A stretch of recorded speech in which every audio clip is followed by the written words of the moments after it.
Welcome. I'm Lorelei Tangi, University Librarian. Thank you for joining us this evening. We're offering a live transcription of this event, which you can turn on at the bottom of your screen by selecting live transcript and choosing subtitles or view the full transcript. And I'd like to start tonight's program with a land acknowledgement of our presence on the traditional, ancestral, and unceded territory of the Ahashiman and Tongva peoples. If you are not viewing from Orange County, California, feel free to try out the link in the chat box. The website Native Land helps identify the land of Indigenous people from around the world, wherever you might be located. The libraries are happy to be part of UCI's celebration of the Lunar New Year Festival, made possible through the generous support of the UCI Long U.S.-China Institute and the UCI School of Social Sciences. Tonight's event is one of a series of events celebrating UCI Libraries' newest virtual exhibit From I-Ching to Manga, UCI's East Asian Collection celebrating 30 years. Now, this exhibit was curated by UCI Libraries research librarian for Asian Studies, Dr. Yijing, and the library's 2019 Korea Foundation intern, Soo Kim Bae. Now, established in 1990, the UC Irvine Library's East Asian Collection supports research and teaching in UCI, and it serves as an educational and cultural resource for the community. And in just 30 years, the collection has grown from the original 8,000 Chinese books to a total of over 120,000 books, with access to journals and newspapers and multimedia sources in Chinese, Japanese, and Korean languages, making it one of the fastest growing collections of this kind in the nation and the largest East Asian collection in Orange County, California. The exhibit celebrates the collection's growth and evolution and highlights its treasures and spotlights grants and gifts from our local community and global partners. On the virtual exhibit website, users can click on each category and view items curated from each of the themes that are shown on the right. I hope you will visit this virtual exhibit at the URL that's listed at the bottom in bold of this slide. Now, this exhibit was originally scheduled to launch in spring of 2020 before COVID-19 crisis. Our team has worked hard to convert this exhibit into a virtual format that can be enjoyed around the world. Tonight, we are excited to explore Yijing, the world's oldest oracle, a book of Chinese wisdom. Yijing is essentially a means of obtaining spiritual guidance, inspirational insight, and universal wisdom. The exhibit includes a section on Yijing, including the Yijing Collection, a treasure of some 2,000 volumes, largely in Chinese and Japanese traditional binding format, with a publication date back to 1911 and earlier. And this collection that was given to UCI Libraries was donated by the family of Nisei, a librarian at Cornell. Our speaker tonight will discuss the importance of this ancient Chinese divination manual and the new translation into an electronic book format. And now I would like to give a brief introduction of our esteemed speaker, Hyong Rhew, Professor of Chinese and Humanities at Reed College, was born in Korea and was educated at Hankook University of Foreign Studies in Korea, Fujian Catholic University in Taiwan, and Princeton University in the United States, where he earned a PhD in East Asian Studies. The areas of his teaching and research include classical Chinese literature, especially poetry, early Chinese intellectual history, and Korean literature written in classical Chinese. So please join me in welcoming Professor Hyong Rhew.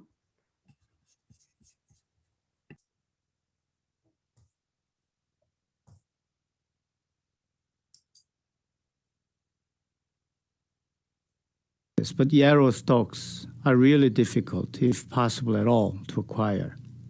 Now on the table are 50 sticks.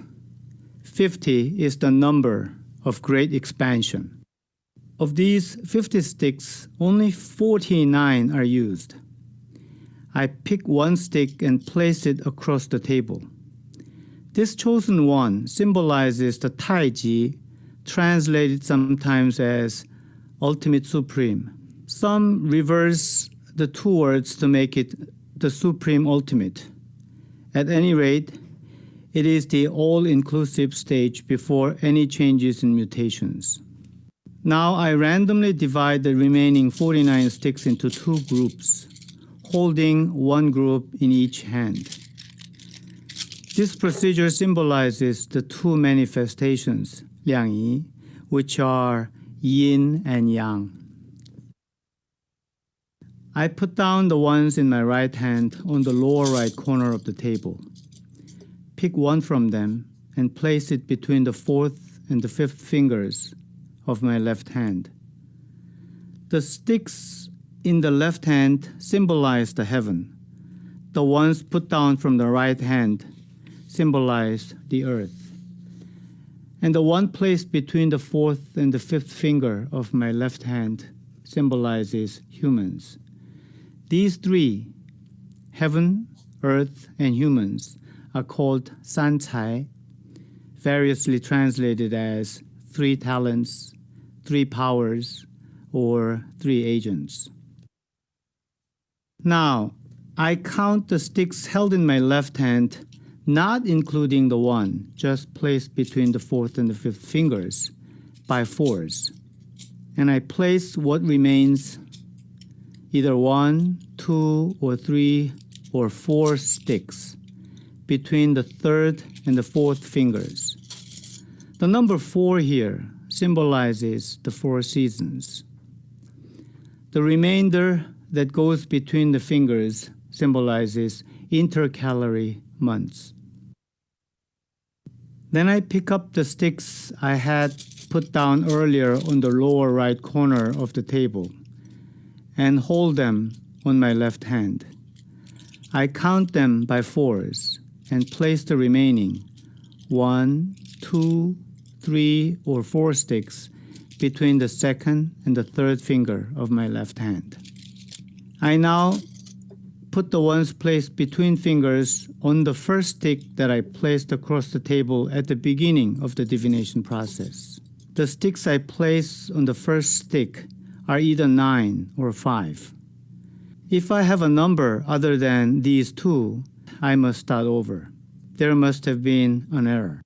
Using the remaining sticks, repeat the process of dividing them into two groups, putting the ones in my right hand down on the lower right corner of the table, picking one up from them and placing it between the fourth and the fifth fingers of my left hand, counting the ones in the left hand by fours and placing the remainder between the third and the fourth fingers, picking up the ones on the lower right corner, holding them in the left hand, counting them by fours, and placing the remainder between the second and the third fingers. Now, I put down the ones between fingers of my left hand on the stick on the upper side. I shall not mix them with the ones that have already been placed there earlier. This time, the number of sticks you place there is either 8 or 4. Using the remaining sticks, repeat the process of dividing them into two groups, putting the ones in my right hand down on the lower right corner of the table, picking one up from them and placing it between the fourth and the fifth fingers of the left hand, counting the ones in the left hand by fours and placing the remainder between the third and the fourth fingers, picking up the ones on the lower right corner, holding them in the left hand, counting them by fours, and placing the remainder between the second and the third fingers.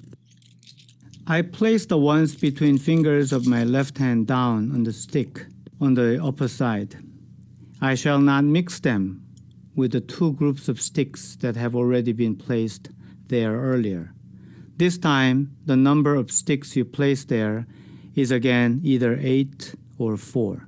There are now 3 groups of sticks on the first stick placed on the upper side of the table. I write down the 3 numbers. Before I do, allow me to explain how we figure out lines obtained. The first group is either 9 or 5. The second and the third groups are either 8 or 4 sticks. In other words, the numbers will be one of the following combinations: 9, 8, 8, which is a combination where all 3 are larger of the 2 possible numbers. 9, 8, 4, 9, 4, 4, 5, 8, 8, 5, 8, 4, 5, 4, 4. The 3 numbers written down determine the first of the 6 lines in the hexagraph. The combination of 9, 8, 8, in which all 3 are the bigger of the 2 possible numbers, makes an old yin line. The marking for this are 2 straight lines that cross each other in the middle. The combinations containing 1 smaller and 2 larger of the 2 possible numbers, such as 9, 8, 4 or 5, 8, 8, make a yang line. The marking for it is a straight line.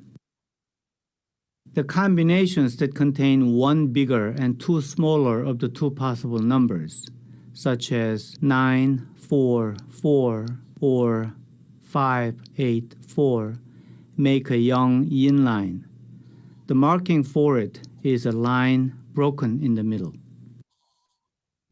The combination of 5, 4, 4, in which all 3 are the smaller of the 2 possible numbers, makes an old yang line. The marking for it is a long, slender rectangle. Remember the 3 numbers obtained? They are 5, 8, and 4. These numbers give me a yang yin line, and that is marked by a line broken in the middle. We start accumulating the lines from the bottom. That is to say, the first set of 3 numbers and the line marking will be at the bottom of what will become a 6-line graph. Some say that this tradition stems from the agrarian character of Chinese civilization, in which things that grow from the ground up are important. I have no proof to either corroborate or dispute that. I wish to just note that the tradition around the Yijing sees the line at the bottom of the hexagraph as the first line. This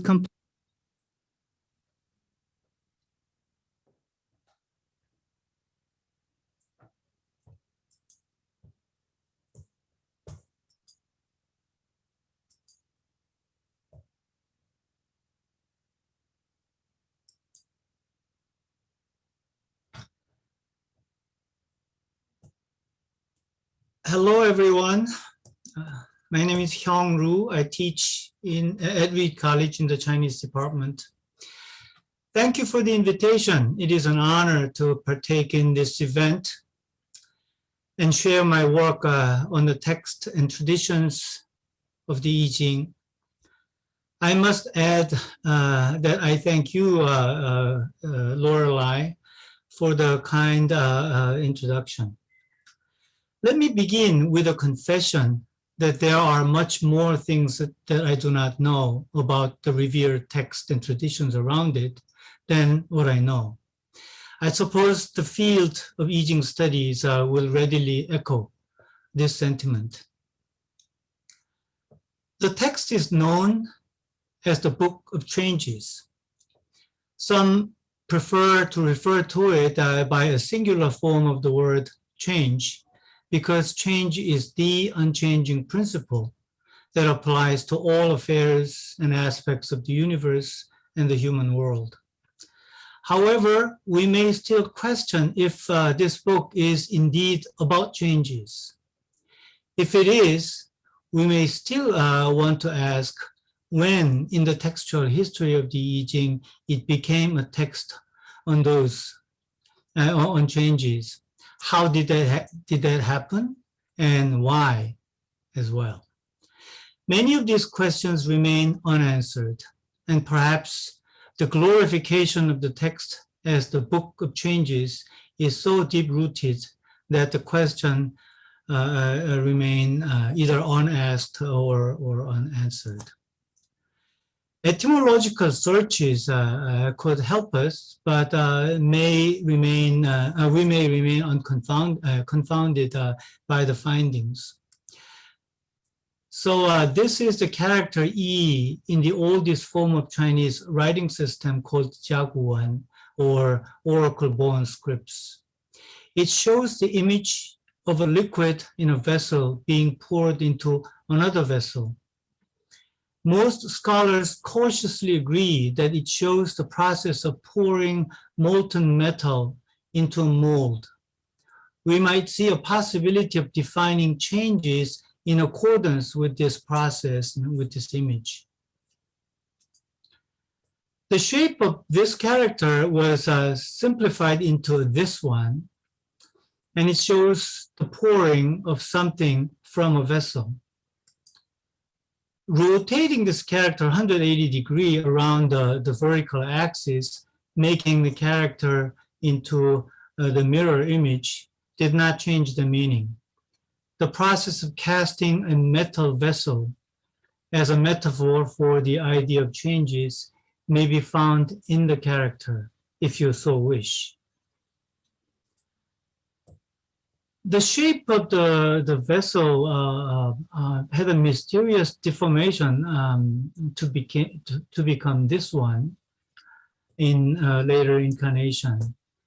And when a dot is added to it, the original referent was obscured so much that it is hardly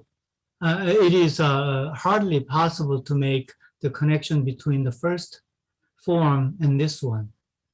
Perhaps the idea of pouring molten metal was obscured by this stage. That confusion produced this one, and an influential scholar by the name of Xu Shan, who compiled an extensive dictionary of Chinese characters in the Eastern Han period, saw it as a pictogram of a reptile, possibly something like a chameleon. And now the idea changes gained another dimension.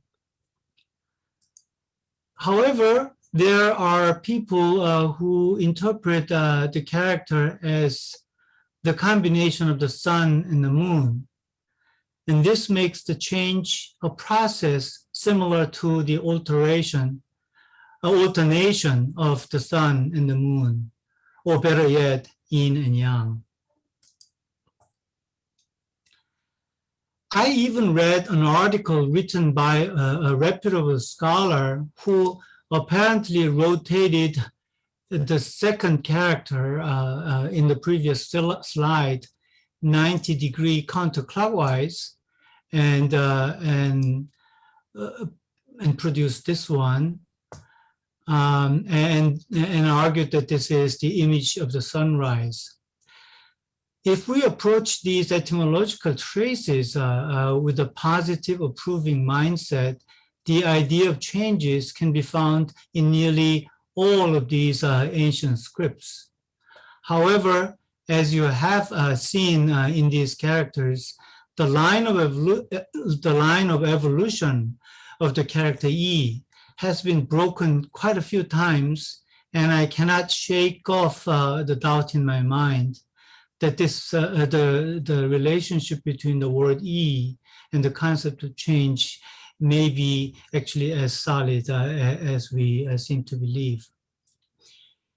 even if we accept the idea that this book and the traditions built around it take changes as the most fundamental principle, we still need to accept that the idea of changes remained in the making for a long time.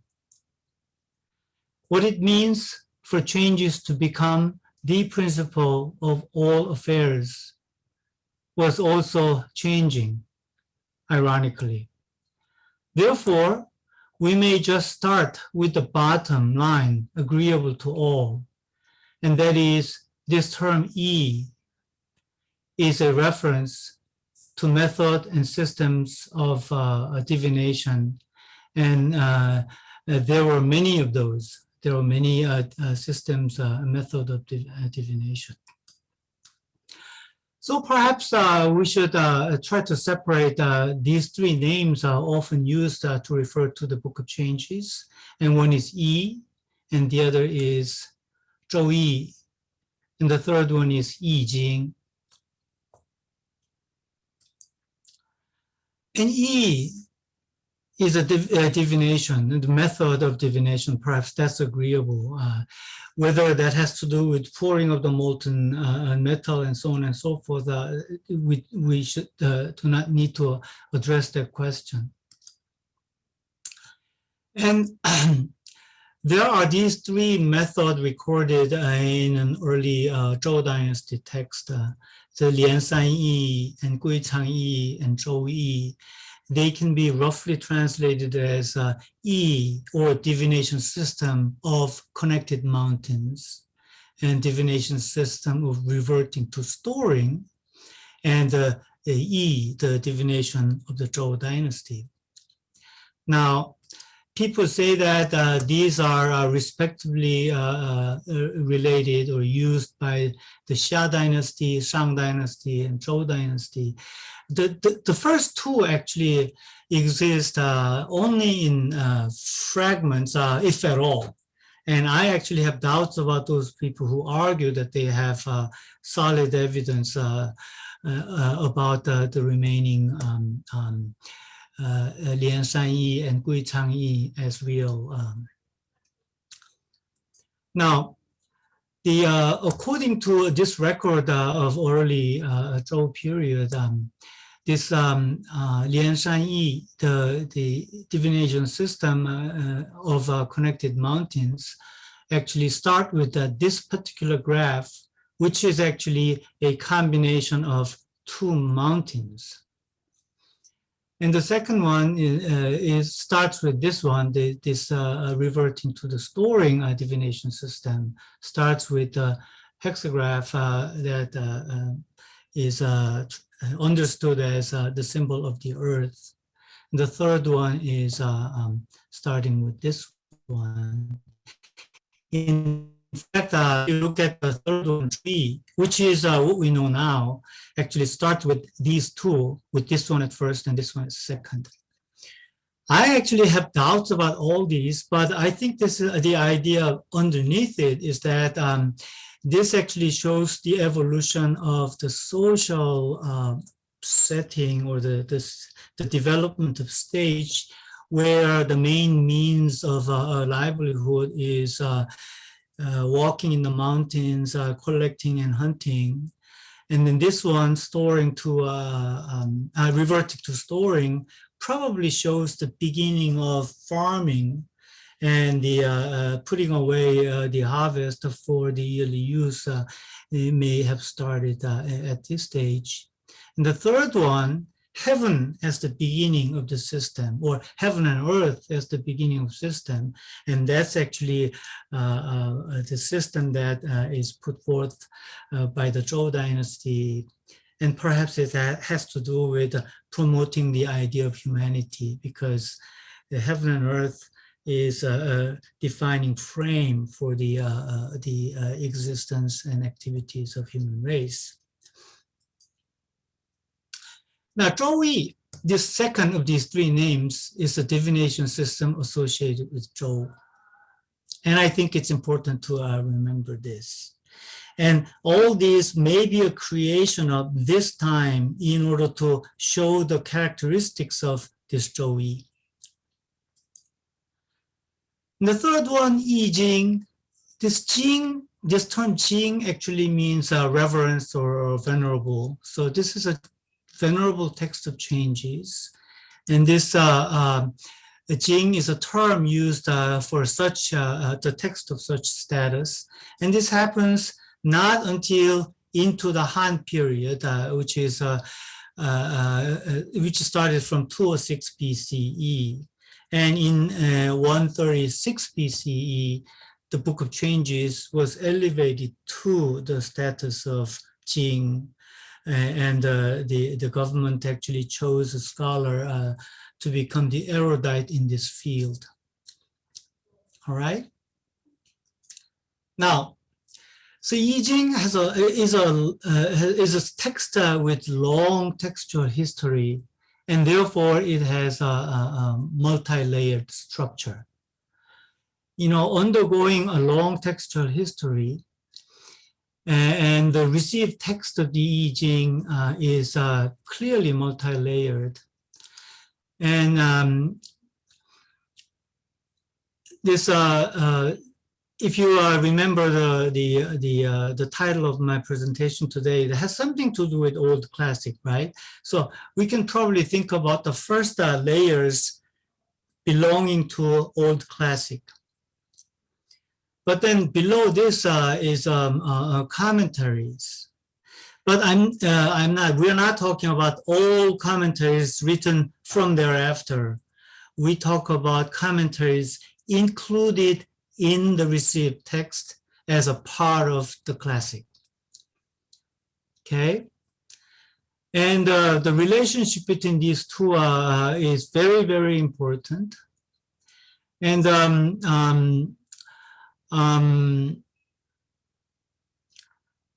commentaries interpreted Old Classic so much and so creatively that the original meaning, the early meaning, has been obscured. It's hard to trace. And my work, my interest is tracing that. And so we should think about the third area of consideration, which is the Old Classic layers in the meaning interpreted by the commentary layers.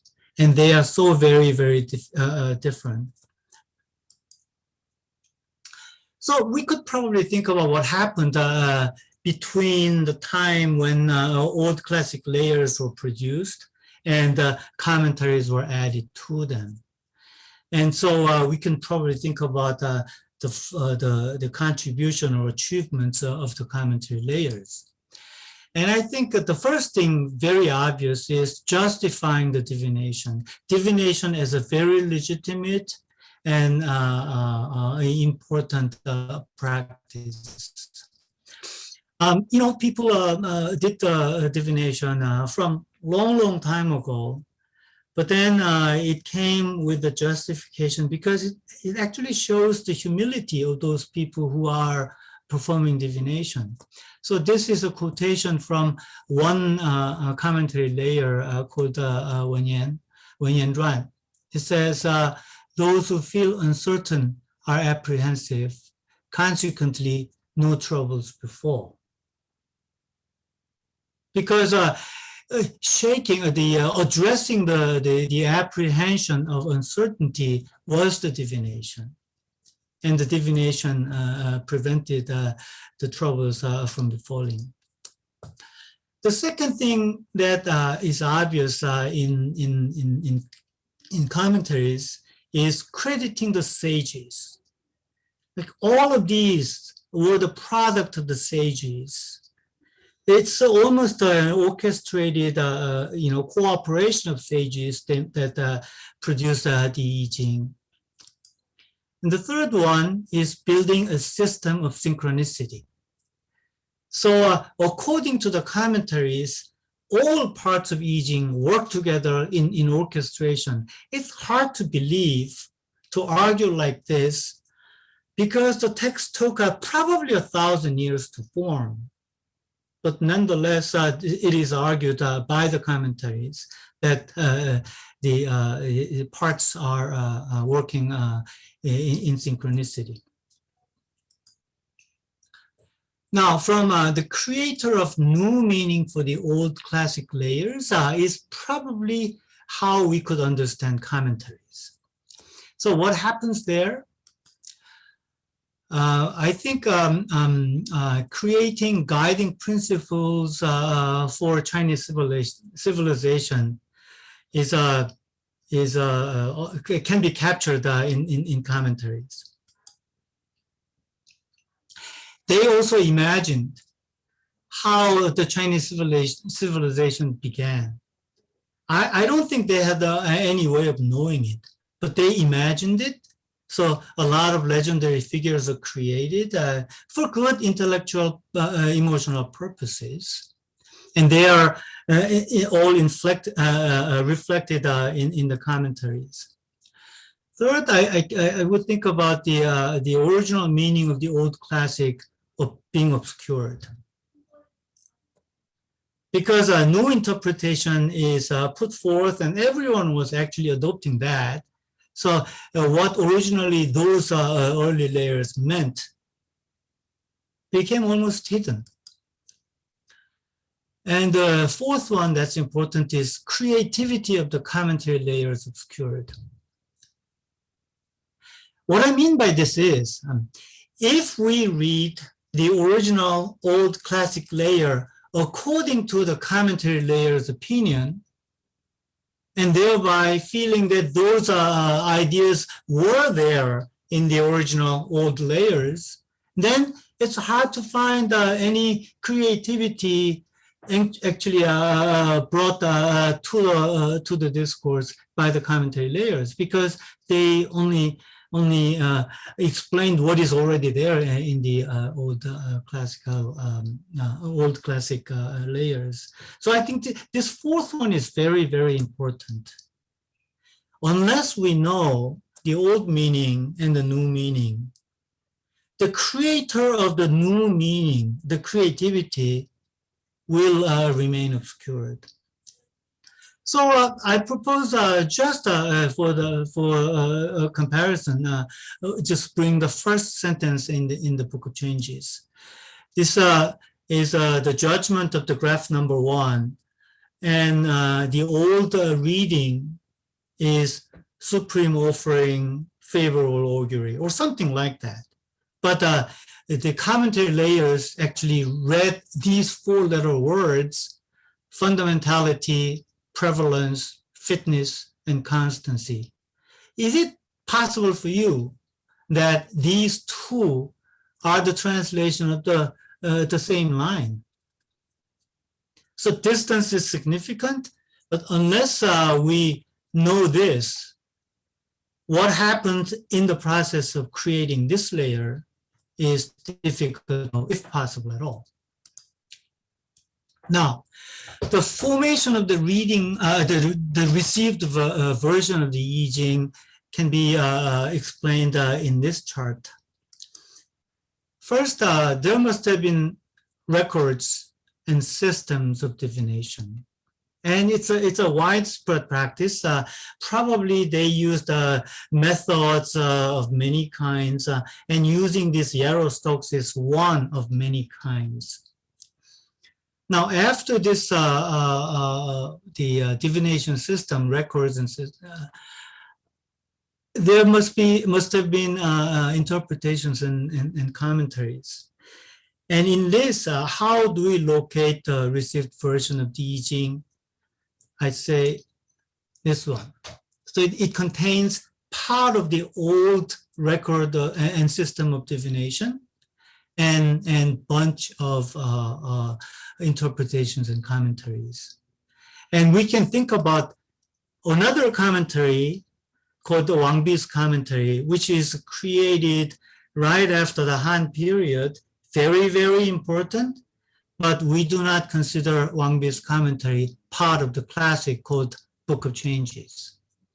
And if I write one, there will be somewhere there, but never here, okay? So with this in mind, I'd like to show what I'm trying to do by using graph 11 as an example. Graph 11 has very, very short judgment called 小往大来 Yijing. And if you translate it only literally without no moral judgment or anything, it could probably be read as the small goes and the big comes, auspicious, and feast, which is probably related to the offering of sacrificial feast in order to express the gratitude to the God or the spirit for giving the oracle. But according to the commentary layers, it is interpreted this way: the petty departs and the great arrives, so good fortune will prevail. And these two are translations of the same text here. They are not unrelated, but still, it's significantly different, right? So I'd like to show this by looking at one of the commentary layers called Commentary on the Judgment. It's an important part, okay? So it says, Tai, the small goes, the big comes, auspicious, success, heaven and earth interact, the myriad things flourish, the upper and the lower interact, and their intents are shared. The lower is yang, and the upper is yin. The inner is strong, and the outer compliant. Cultivating a perfecting person inside and treating petty person outside, the way of the perfecting person waxes, and that of the petty person wanes. So perfecting person is my translation of Junzi, those people who know Chinese. And Junzi is a ideal type in moral cultivation, and variously translated as gentleman, nobleman, superior person, virtuous person, and so forth. I actually translate this as perfected/perfecting person. But if I have to choose one of the two, I'll go with the present participle, because cultivation of morality is an ongoing process until death. So perfecting is probably a preferred word, but it is only fair to say perhaps only perfected person could continuously perfecting the cultivation. Now, if you think about this, the way of the perfecting persons waxes, and then that of the petty person wanes. And okay, I'm surprised that I do not, let me just jump onto this one. I go back to, this is the graph that we are talking about. Lower is the yang, upper is the yin, lower is heaven, upper is the earth. So we're talking about this one, right? So if we go back to this, we're talking about the perfect person's power is actually coming in and taking a winning, waxing side, whereas the petty person's power is waning. And this is a possible reading if we think about this, because there's a growth of yang sequence. So from 24 Fu to Lin to Tai to Dazhuang to Guai, we're talking about yang force steadily growing. The implied movement is from downside up. Then we can probably think about how to read the judgment, the four-letter judgment, 小往大来. The 小, the small, is being pushed off because da, the big, is coming up, right? However, there's a problem in the same text that we just read. If we think about this as It's actually in the same commentary layer called Commentary on the Judgment. It says, heaven and earth interact. The myriad things flourish. The upper and lower interact, and their intent is shared. So we're talking about this one, lower side and upper side. They are actually interacting. And then heaven is upward moving and earth is downward moving. They're saying in the same direction to be together. If there are problems, the problems can be resolved only if they are moving into the same direction. So the same commentary has apparently two different ideas about how this graph is working. So we could probably assume that even the same layer called Commentary on the Judgment may have come from multiple hands, and they may have been accumulated over time, written by other people for different purposes, reflecting different interpretive positions, but they are actually combined together here. Now, in the middle actually shows the lower and the upper as a separate representation of separate forces, and there's no underlying movement to speak of. But it so happens that the idea in the judgment includes two verbs, come and go. So we want to know where to come and where to go, from where something comes and go to where, right? So perhaps if we go by this, part highlighted in blue, then the movement is in the same direction, in the direction to meet. But if we go by the part that is highlighted in red, they're actually moving in the same direction from bottom up. So, what the judgment means is hard to pin down, even if we rely on commentary layers.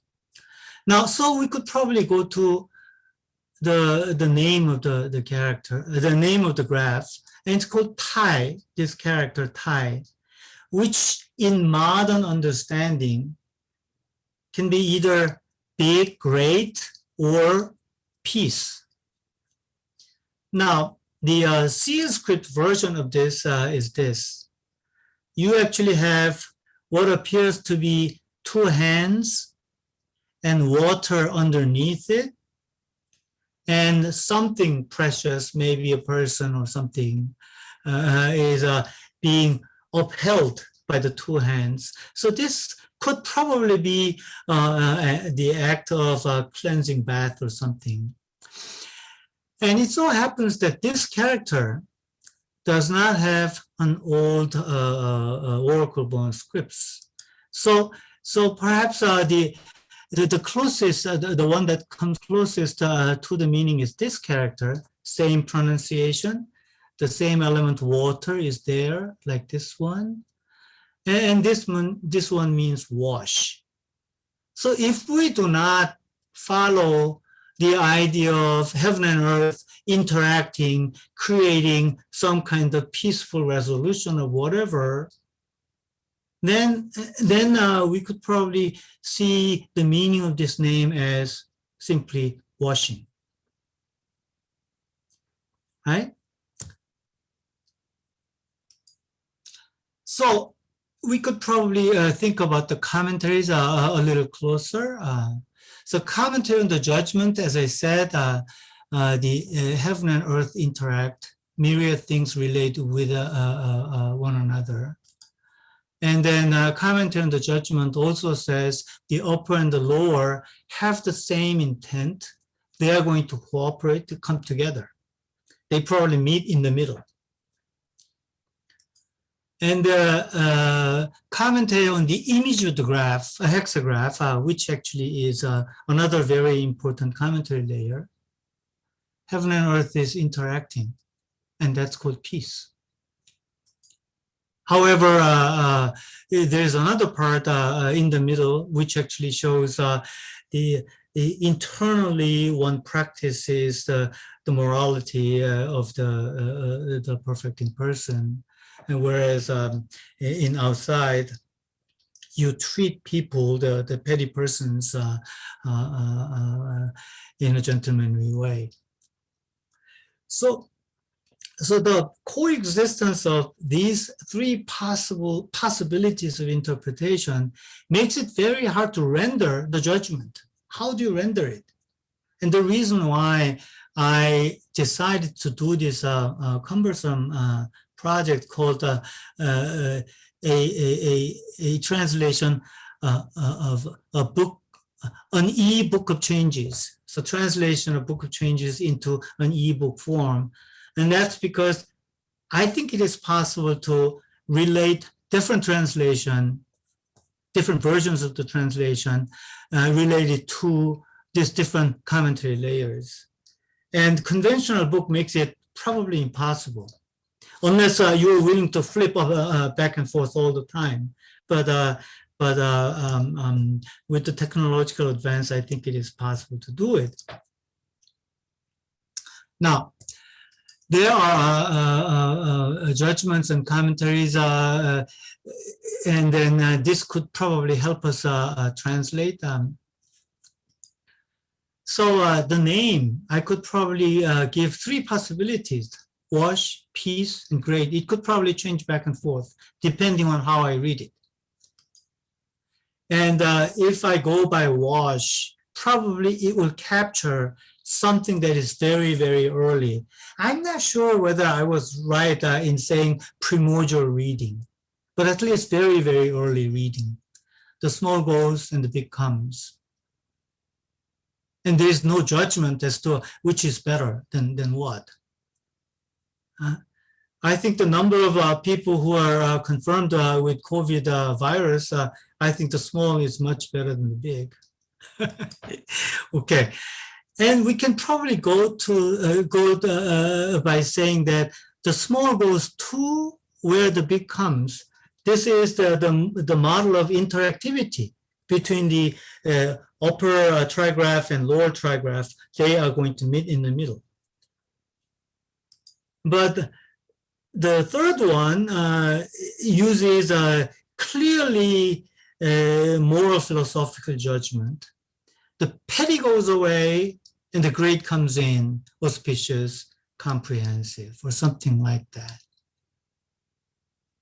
Now, this graph type is related to these graphs, and I actually show this. Let me just switch this.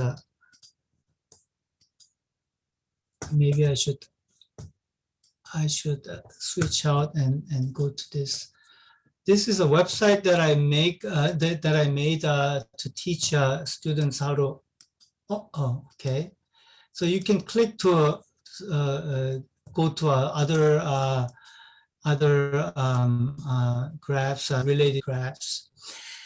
And these three actually show what I call counterpoints. So I randomly cast. And if it is 21st graph, if you change all the ingredients to the opposite, you get this one. If you rotate the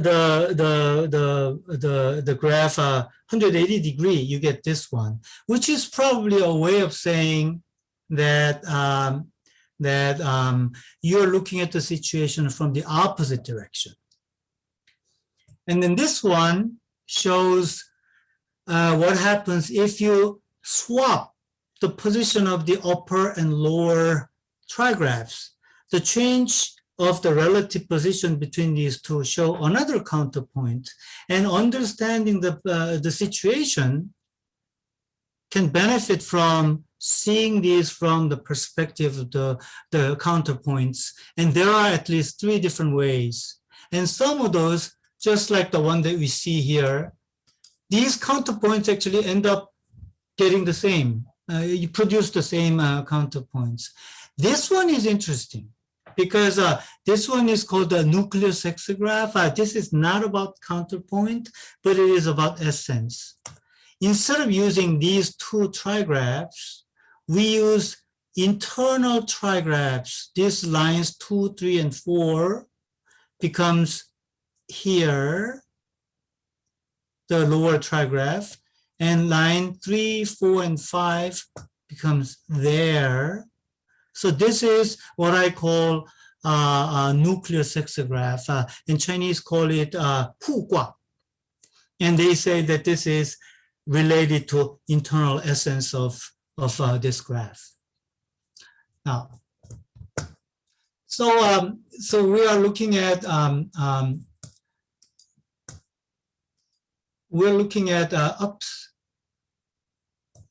No, I'm sorry about this. Where is it? Is it?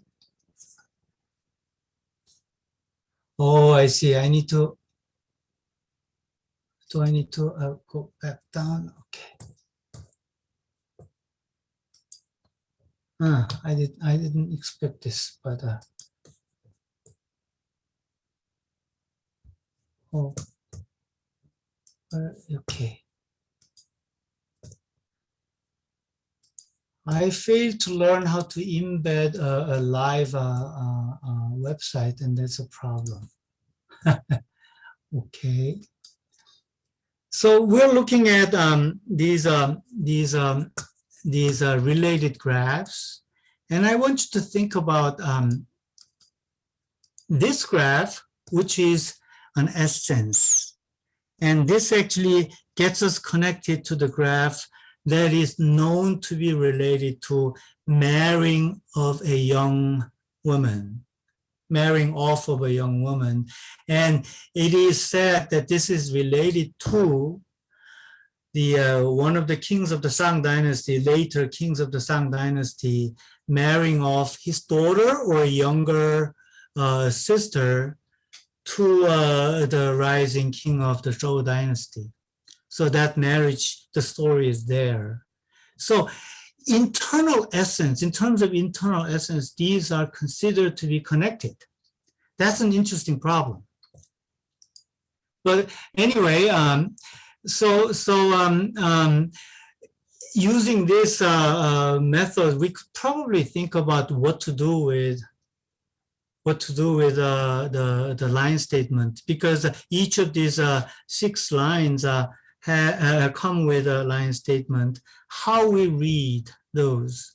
Because as I said, the meaning of the earlier reading was obscured so much that we cannot find them. We're surprised. There's so many people working on this, and I don't think we are satisfied with the result. So,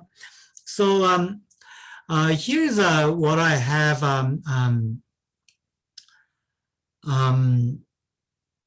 If we can come up with some kind of premises of the tracing, I think about this because people, the successful, very prominent scholars who work on tracing the earlier meaning, they basically rely on etymological searches and nothing more, perhaps,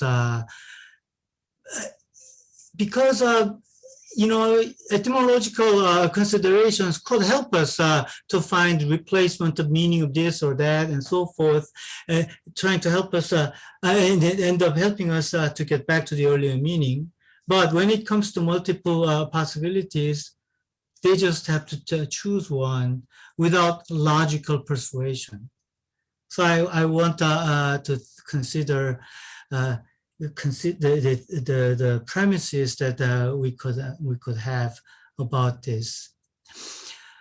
But the reason why I was hesitant now about the word primordial rather than using that use early is because I hope that we can think about the meaning of these early, the old classic layers when they were brought together, when they were compiled. I don't think we can easily go back to, with any sense of accuracy and certainty, to the time when those sentences were actually written, when the divination results were recorded. So three ways that we can think about it. One is possibly a narrative unity among 6 lines, even though it is a fact that each individual line may work as an independent oracle for divination. But when they are compiled together, there must be good reasons. And so narrative unity is a possibility. Thematic ties is a possibility. And I want to think about the possibility of finding a clear historical reference. And if we are persuaded that is a clear historical event, then perhaps we can think about using that in reading other 5 lines.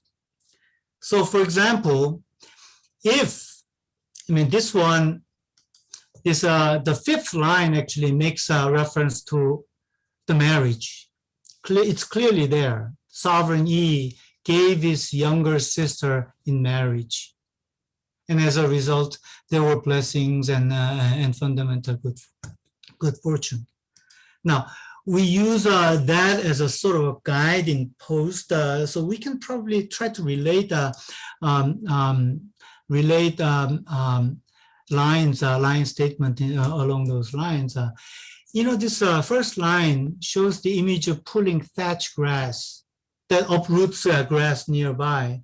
And we know by reading legends that this particular marriage by the daughter or younger sister of Di had to do with sending not just one daughter, but 2 siblings, 2 sisters, younger sister of hers. So it's sort of like marrying one and getting 2 free or something like that. The idea of pulling a rush plant or a thatch plant and that ends up pulling the whole thing or uprooting the whole thing. I think that's a possibility, obviously. And line 2, we can probably think about this as a travel, a journey, expedition almost involved in wedding ceremonies. So it's not really a wedding that we think about. We probably have to. They probably had to travel a long period, sometimes crossing the river and so on and so forth. Read this particular line along those ways, perhaps can help us. This one, there's no flat that does not eventually slope, blah, blah, blah. Maybe a very fitting reference to marriage life, probably an important piece of advice to the newlyweds. And in fact, if you think about this, that marriage could not have been a very, very good one, because a king of the declining, clearly toward the end, the declining kingdom, sending off a girl, and 3 girls actually, the king on the rise. And in fact, the new king's son will actually eliminate this country called Shang dynasty. So the difficulty was clearly there. So this line 4, to me, can be related to advice at the wedding parties. And this is the reference to marriage, and this is probably a reference to what actually happened after the marriage, because King Wu, who was the Lord Shibo, Lord of Xi, Lord of West, who was the groom, and his son eventually eliminated the Shang dynasty. So I'm testing the possibility of asserting that a clear historical reference could overflow to the reading of adjacent lines in the same graph. So using these different premises, considering these different premises, could probably help us decide when etymological considerations do not give us very happy results. So we do this. If you ask me whether I'm interested in earlier meaning or later commentary meaning, and I would say the later. Later is more interesting because that actually is a result of Chinese people searching for the characteristics, principles of their civilization. But I don't think we can get there without knowing what they were, what these old classics were in early readings. That's what I'm doing, and that's what I can report for now. Thank you very much. Thank you so much, Professor Rhew, for your fascinating presentation. And now I invite audience members to submit your questions to Professor Hyong Rhew or to our exhibit curator, Dr. Yijing. And you can do so by clicking on the Q&A button at the bottom of your screen. And I see there are a couple of questions, so I turn it over to Carlin.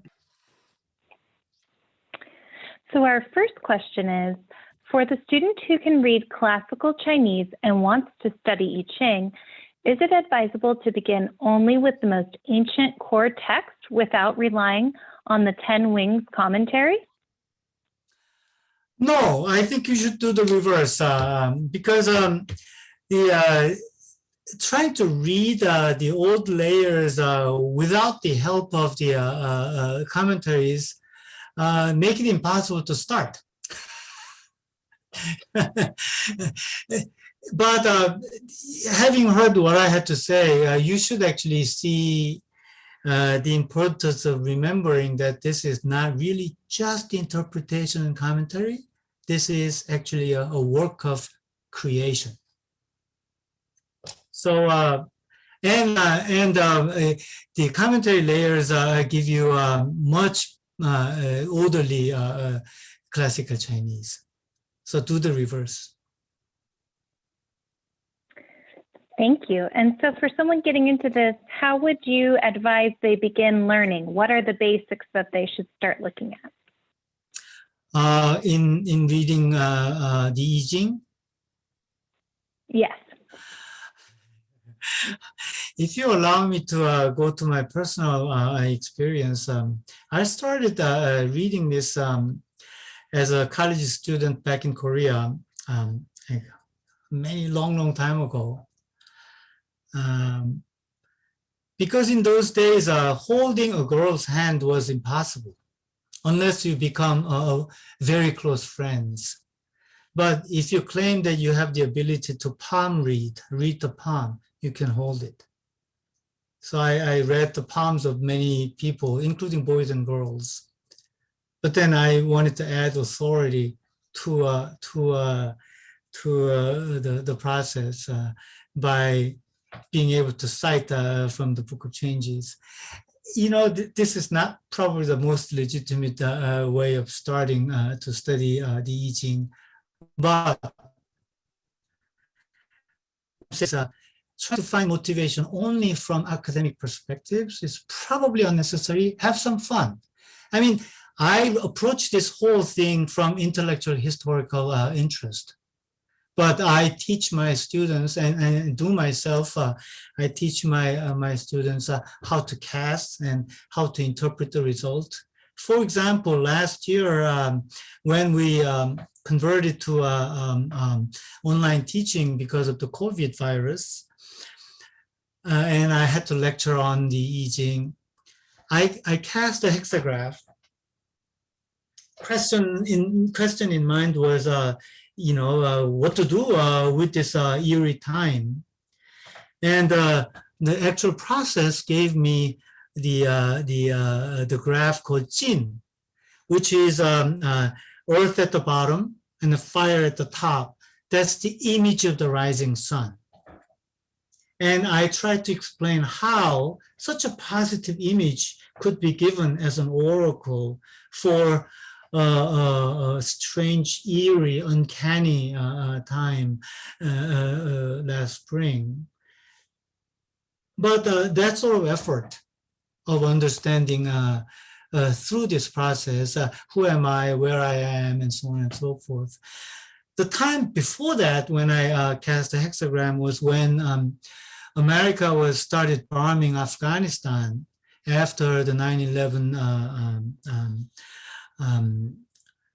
incident. I mean, seeing the World Trade Center like melting down, which is followed by unthinkable, illogical bombing of Afghanistan, and I thought I was debilitated to understand, to come to terms with the triviality of what I do. So I cast a hexagram, and what I got was Kuei-Kwa, which is contrariety. Reservoir or lake,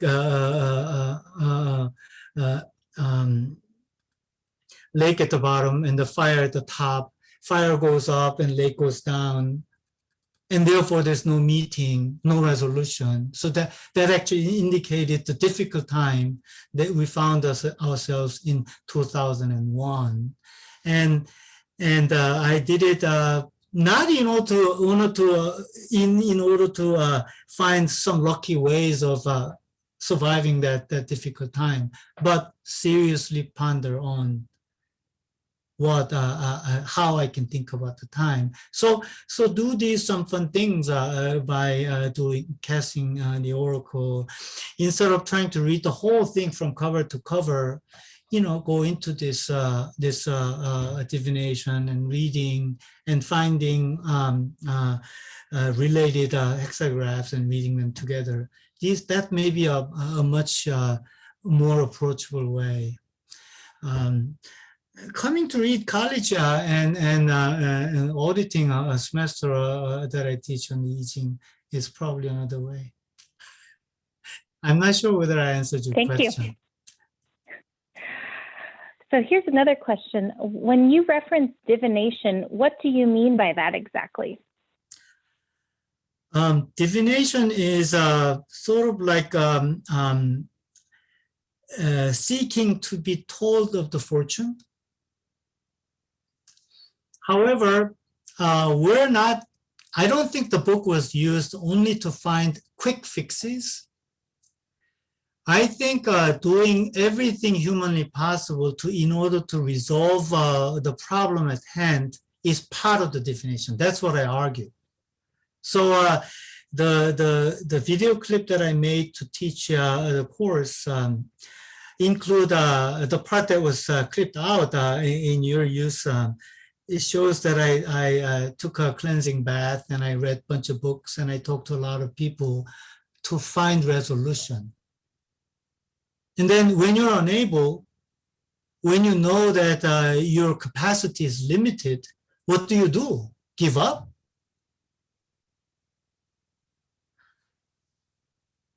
Drink a glass of wine? Or go to church?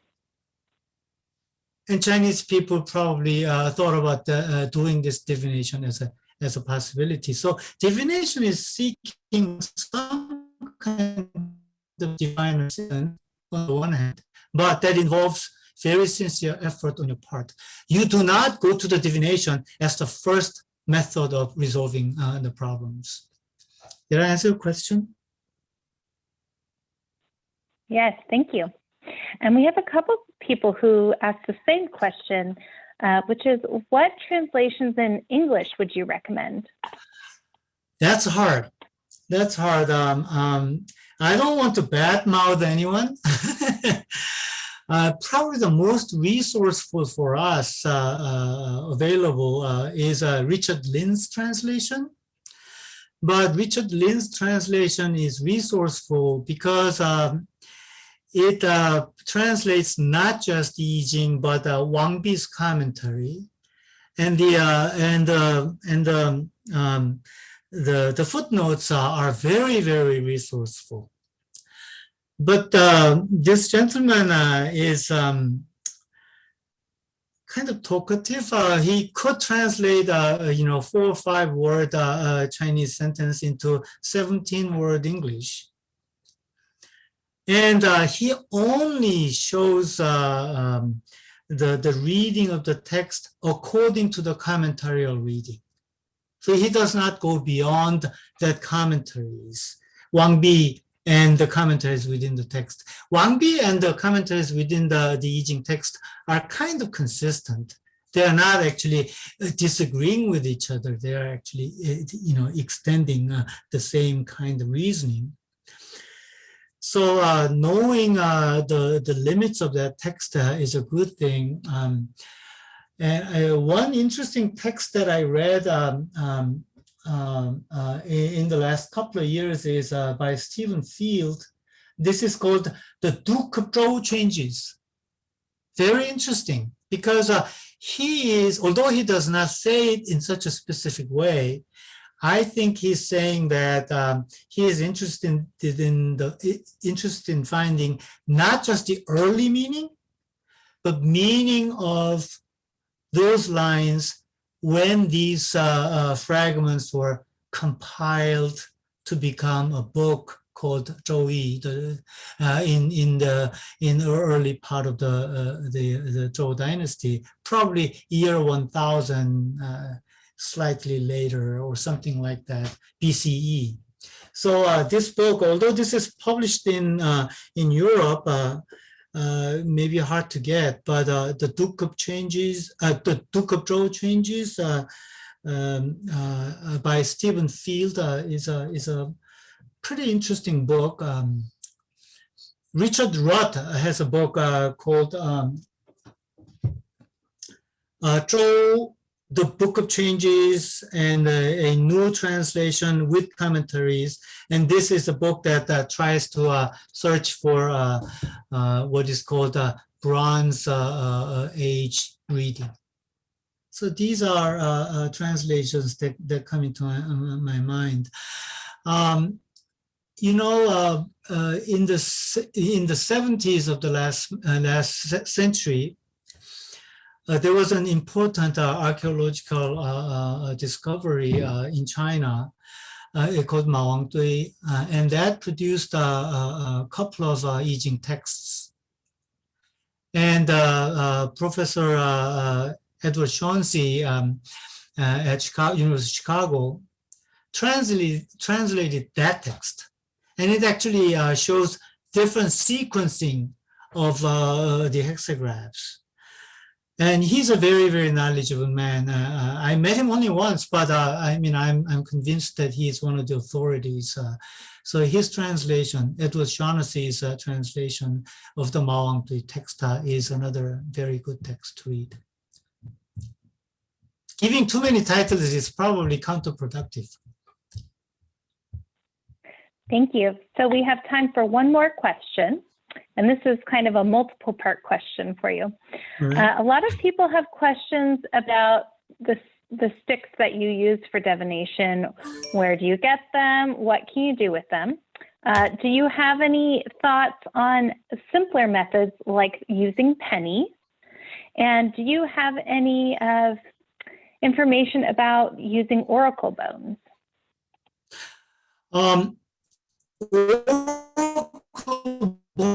To do with this particular type of divination, because oracle bone divination is to bake a shoulder blade of a cow or the shell of a tortoise, and interpret the crack when you bake it, and then that crack actually is the oracle. So very, very different from the ones that use sticks. I actually use this bamboo skewer. I removed the tip to make it a little safer to use. I don't think that's legitimate material, but yarrow stalks are very, very cumbersome to carry and find and dry and carry. So I use this bamboo skewers. My students, when I ask them to bring a set, because you need 50, they go to the cafeteria, school cafeteria, and bring a bunch of chopsticks. I think that's okay too, as long as you have 50 of them. This one, my video clip shows that this one is a form of divination that relies on numerology. So numbers are important. And coin method, I think, is legitimate. I never use it. Coin method is also, in many ways, numerological. But I think the numerology is much more simplified. And the earlier records about divination, for example, one layer in the Yijing text called Shizhuan, commentary on the appended phrases, that has a couple of chapters that deal with divination procedures, and they all talk about using arrow stalks. In fact, the name of the divination method called Shi, which actually shows the arrow stalks. Well, thank you so much, Professor Yu, and thank all of you for joining us today. A recording of this event will be posted on the UCI Libraries YouTube channel, and we'll be sending all of you a follow-up email after the event with a link to the recording. And if you haven't had a chance to check out the virtual exhibit, I hope you will do so. There are many treasures there. The exhibit can be found at the URL that's in bold at the bottom of this slide. And we hope you will join us for a series of free events related to the exhibit. The next event is South Korea's Webtooniverse and the Digital Comic Revolution on Tuesday, March 9th from 5 to 6 p.m. And we also have a special manga drawing event on Wednesday, April 14th from 5 to 6 p.m. And if you want to learn more and register, there's a link in the chat. And if you would like to support the library's initiatives and public programs like this one, please consider becoming a member of the UCI Libraries Gateway Society.